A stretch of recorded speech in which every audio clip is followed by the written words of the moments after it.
Grand petit, petit grand, aujourd'hui, je vais vous raconter l'histoire d'une île mystérieuse.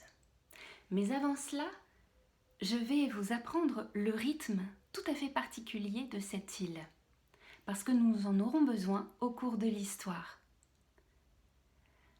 Alors, sur cette île, il y a 4 rythmes différents. Il y a d'abord le rythme des sculpteurs. Les sculpteurs sculptent les statues dans la pierre, et ça fait tac, tac, tac, tac. Ensuite, il y a les bûcherons qui coupent les arbres. Ça fait schla, schla, schla, tac, tac, schla, tac, tac, schla. Ensuite, les ouvriers assemblent les troncs d'arbres pour en faire des radeaux de bois. Pour assembler les arbres, ça fait clap, clap, clap, clap, tac, tac, schla, clap, clap, tac, tac, schla, clap, clap. Et enfin, les transporteurs mettent les statues sur le radeau de bois et les tirent jusqu'à la côte. Les transporteurs transportent les radeaux de bois en faisant oui, oui. Le rythme de l'île, c'est donc celui-ci. Tac, tac, schla, clap, oui. Tac, tac, schla, clap, oui. Tac, tac, schla, clap, oui. Tac, tac, schla, clap, oui. Vous connaissez maintenant le rythme de l'île et maintenant voici son histoire.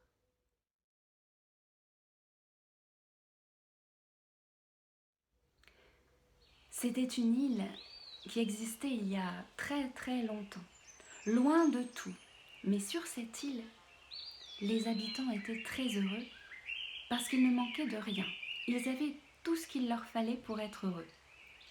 Ils n'avaient qu'à tendre leur filet pour pêcher tous les poissons qui les nourriraient. Ils n'avaient qu'à tendre les bras vers les arbres pour cueillir les fruits les plus juteux.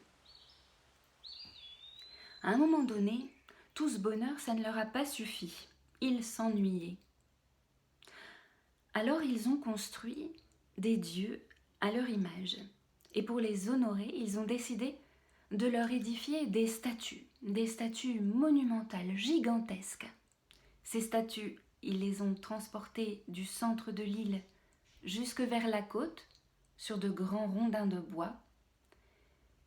Et fièrement dressées sur leur socle de pierre, elles regardaient ainsi l'océan, semblant lui dire « Tu m'appartiens ».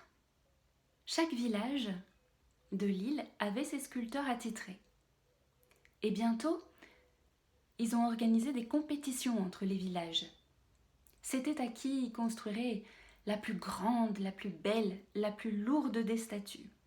Et bientôt dans l'île, on a entendu le rythme frénétique des sculpteurs, des bûcherons, des ouvriers et des transporteurs.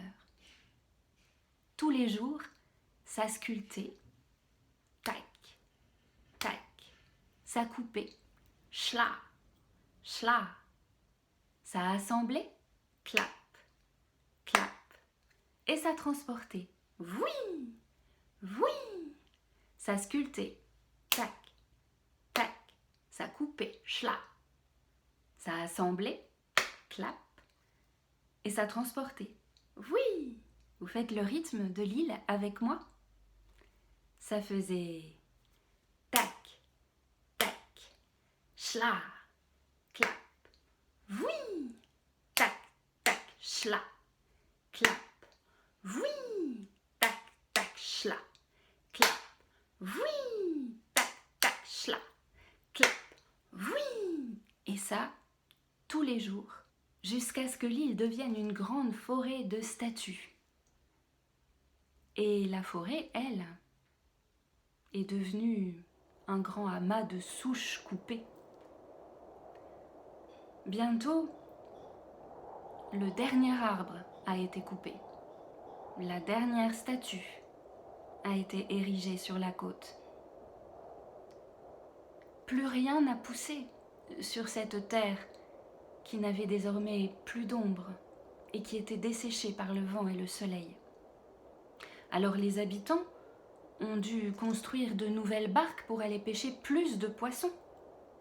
Mais il n'y avait plus d'arbres.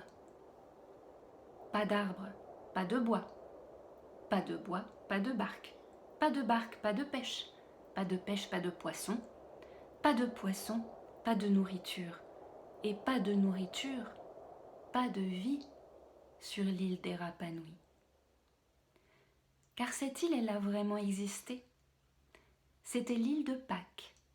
Et vous pouvez encore y voir ces étranges statues le long de la côte, tournées vers l'océan, semblant lui dire « Tu m'appartiens ». Mais à part ces statues, sur cette île, il n'y a plus rien.